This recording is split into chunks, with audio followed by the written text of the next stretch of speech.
салом мухлисони беҳтарини дунё. Барселона Леганесро мағлуб сохт ва ба даври ниҳоии Кубоки Испания гузашт, ки ӯро дар он ҷо аллакай рақиби интизор аст. Дар якчорфинала Барса метавонад бо ин дастаҳо бозӣ кунад ва бозиҳои якчорфинала ҳафтаи оянда бо формати як бозӣ мегузарад. Акнун гӯш кунед. Барса 5-0 ғолиб баромад дар Камп Nou. 5 гол дар Камп Nou ин сюрприз нест, лекин дар бари 5 рақами 0 ана ин аллакай навигарист. Биёед мебинем ки Сетьен дастаро чӣ хел дигаргун кард ва чӣ хел схемаи ӯ бозиро дигаргун намуд. Дар Кубоки Испания як бозӣ мегузарад ва ин чиз барои тарбиятгарони Барса хабари нохуш аст. Фати низ аз маҷбурии тренер дар состави асосӣ бозӣ мекунад. Агар Суарес соз мебуд, то ӯро мумкин дар ин бозӣ намедидем. Дар линияи атака бо ӯ Месси ва Гризман бозӣ карданд. Дар маҷмӯъ аз биғарзи онҳо дар ҳамла ҳеҷ кас нест ки бозӣ кунад. Танҳо бозингари Барса Б Кальядо дар замин набуд.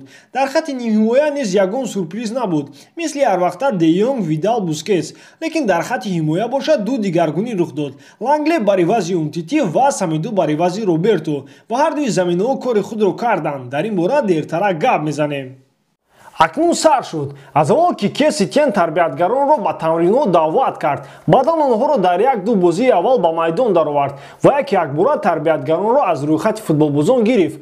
Бозиҳои асосӣ сар шуд. Хатти нимҳимоя пур аст. Рики Пуч хай. Ба ҳамла мо метавонем Калядоро истифода барем. Ҳатто дар байни бозӣ ӯро намебинем. Тамом барои ҷонон дигар ҷо нест. Барое ки дар оянда ҳамаи бозиҳои муҳиманд. Кубок муҳим аст, Лигаи Чемпионҳо плей-офф муҳим аст, чемпионат мо аз Реал се хол қафоем. Ҳар бозӣ барои мо муҳим аст. Тарбиятгарон дигар вақт надорем. Мебинем дар оянда чӣ гап мешавад. баъди бозӣ ҳама қайд карданд ки Сетьен аз схемаи 3-5-2 худ баъди бозӣ бо Валенсия даст кашид. Бале худ тренер гуфта буд ки якчанд маротиба схема иваз мешавад. Бо якчанд вариантҳоро мебинем. Лекин ман аҳамият додам ки се ҳимоятгар буд. Самеду бисёртар дар қафо буд, Алба бошад ба пеш ҳамла мекард. Чӣ хеле ки мебинем ин схемаи пешина нест. Дар ҳамла Гризман нақши 9-ро бозӣ мекард. Месси бошад дар ҳамлаи рост буд. Лекин ин схема дуру дароз давом накард. Баъдан Месси дар майдон ҷо мекуфт, то дар хатти нимҳимоя, то дар сентри ҳамла, то дар фланг. Аз ҳама чизи муҳим дар он аст ки Гризман ҳамаи корҳои Мессиро мефаҳмад ва якдигарфаҳмии хуб доранд, ки дар вақти бозӣ ҷои холӣ кофта ба Месси халал намерасонад. Ин чиз дар назари шумо наметобад, аммо барои Месси муҳим аст. Баргашта ба схемаи пешина Барса бозии хубтар нишон дод, лекин Сетьен дар интервю аз ин чиз даст мекашад ва мегӯяд ки не, мо ҳатман ба схемаи се ҳимоятгар бармегардем ва якчанд маротиба мебинед. Ино танҳо ҳамааш озмоиш мебошанд. Мо танҳо дар ҳар бозӣ схемаи нав мекунем. Масалан, Френки Де Йонг мегӯяд ки пештар барои тӯбро пеш бурдан мушкилӣ надоштанд, лекин мушкилии тартиботро доштем. Вақте ки мо ин мушкилиро ҳал мекунем, ба мо роҳи нафас кушода мешавад.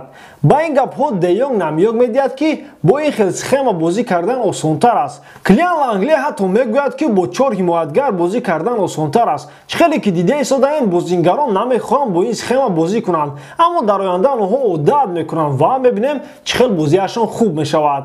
Барселона дар Камп Nou аз аввали дақиқаҳо гол мезанад, лекин метавонистанд ки дар якум дақиқа гол сардиҳанд. Бале, то ҳозира хатти ҳимоя мушкилӣ дорад. Агар рақиб тавонад аз прессинг баромада, то ҳатман ба дарвоза ҳамлаи хатарнок мешавад ва боз рақиб метавонад аз хатогии бозингарони Барса истифода баранд. Бале, дар ҳар бозӣ дилхоҳ бозингар хатогӣ мекунад. Якум гол аз бозии Месси бо Самеду ва пас ба Гризман зада шуд. Нелсон дар пеш худро пешниҳод кард. Месси инро аҳамият дода пас дод. Баъдан танҳо хато накарда ба дарвоза тӯбро равон кунем. Гӯш кунед, агар ба схемаи 3-5-2 бозӣ мекардем, то ин хел тартиботро намедидем. Баъдан дар голи дуюм аз угловой як дигаргунии дигар рух дод. Бо ёд доред, мо аллакай ин хел гол зада будем. Аммо дар он вақт Антуан бо сар бозӣ карда буд. Акнун Антоха ба қафо рафт ва ҷои ӯро Климан Лангле гирифт ва ӯ бо сар хуб бозӣ намуд.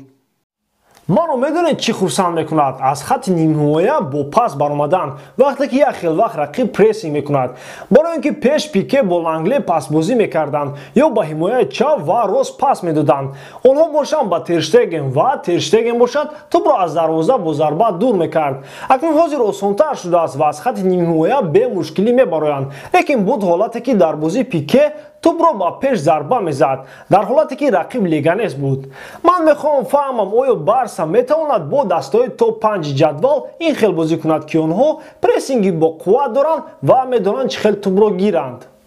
бале, аллакай маълум буд ки Барса ғолиб мебарад ва Леганес дастае натофт ки рақобат кунад барои гол задан. Дар майдон ман Мессиро дидам ки хело хоҳиши голзаниро дошт. Баъди голи Гранада ӯ дар як бозӣ иштирок накард ва дар бозии дигар гол задан натавонист. Барои Лео ин вақти бисёри беголӣ буд ва ӯ хело хоҳиши голзаниро дошт. Де Йонг бошад ба ӯ имкон дод ки гол занад ва Месси корашро кард. ман шахсан фикр надорам ки Месси хаста шудааст. ба ман писанд аст ки ӯ чӣ хел барои тӯб рақобат мебандад ва як хел вақт ҳаловат мебарам вақте ки ӯ пас медиҳад ва пасаш намегузорад ва ҳуҷум карда хатогии худро ислоҳ мекунад. дар охири бозӣ ду савол пайдо шуд: чанд гол Барса мезанад ё ин ки Леганес метавонад ақаллан як гол занад. ҳарду ин вариант хуб буд, лекин Барса тавонист гол занад. Артур голи нозадаро ба охир мерасонад. баъдан Месси аз паси Ракитич тӯбро ба дарвоза равон мекунад.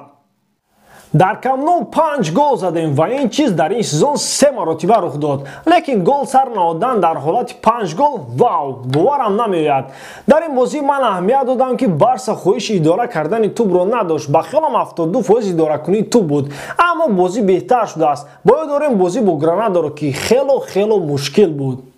дар бораи худи футболбозон бошад гап ҳаст. Ансу Фати 4 маротиба аз аввали дақиқаҳо бозӣ мекунад, лекин агар тренер ягон бозингари дигар медошт, то Ансу Фати танҳо дар охири дақиқаҳо мебаромад ва ин чиз хуб аст. Ансу дар синни 17-солагӣ хело чиз нишон дод ва ҳоло ӯ дар бозиҳои муҳим метавонад худро гум кунад. дар хатти нимҳимоя нигоҳ накарда ба голи Артур, то ҳол бозии хуб нишон намедиҳад. бо тӯб безе муомила мекунад ва ҳатто дар ҷои истода ба хатогӣ роҳ медиҳад. аммо ман боварӣ дорам ки ӯ ба формаи худ бармегардад. дар ҳимоя албатта то ҳол наметавонад ба Месси паси голӣ диҳад. нигоҳ карда ба оне ки шанси ӯ дар ҳамла бисёр аст. Лангле бошад тренерро ба худ ҷалб мекунад ва мегӯяд ки интихоб кунед, ман ё ин ки Умтити. Нелсон Самеду бошад хуб амал мекунад дар ҳамла ва ба тренер вариант мемонад ки бо ӯ бо схемаи 4-3-3 бозӣ кунад. бо Роберто бошад 3-5-2. дар маҷмӯъ мо ба як чорфинала мебароем ки дар он ҷо дастаҳои хуб моро интизор аст. дар бораи мушкилии даста аллакай гап задем. дар оянда бо Леванте бозӣ дорем, баъдан бо Бетис ки Кике Сетьен ӯро тренерӣ мекард. мо бо онҳо дар меҳмонӣ бозӣ мекунем ва боварӣ дорам ки бозӣ шавқовар мегузарад. барои он ки мефаҳмем ки дар меҳмонӣ даста тағйир ёфтааст ё ин ки не. дӯстон, ба ҳамин тамом. боварӣ дорам ки ин хел барнома ба шумо писанд меояд. Барселонаро дӯст доред ва канали Барса TG-ро дастгирӣ кунед. дастгирии шумо пешравии мо. бо шумо буд Муҳаммад Гаиров. хай дар паноҳи Аллоҳ.